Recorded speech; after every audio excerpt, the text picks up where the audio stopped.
காஞ்சிபுரம் மாவட்டம் பழைய சீவரம் பகுதியில் 5 மாத கர்ப்பிணி மனைவியை கழுத்தை நெரித்து கொன்றதாக ஊர்காவல்படை வீரரை போலீசார் தீவிரமாக தேடி வருகின்றனர். இது தொடர்பான கூடுதல் விவரங்களோடு இணைகிறார் எமது செய்தியாளர் சுதாகர். வணக்கம். மேலும் விவரம். வணக்கம்.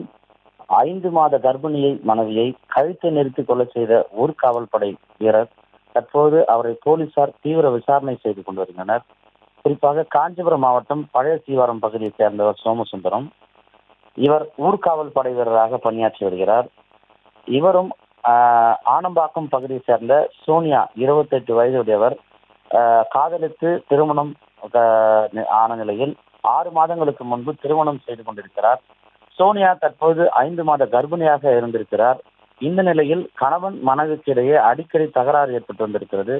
குறிப்பாக இந்த நிலையில் இன்று வழக்கம் போல தனது மாமியார் வீட்டில் இருந்த சோனியாவிற்கும் அவரது கணவர் சோமசுந்தரத்திற்கும் இடையே மீண்டும் தகராறு ஏற்பட்டிருக்கிறது.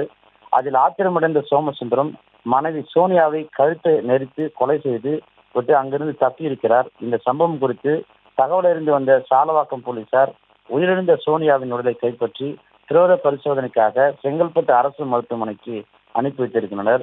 தொடர்ந்து செங்கல்பட்டு அரசு மருத்துவமனைக்கு வந்த சோனியாவின் உறவினர்கள் அந்த பகுதியில் கதறி அழியக்கூடிய சம்பவங்கள் காண்போரை கண்கலங்க வைத்திருக்கிறது.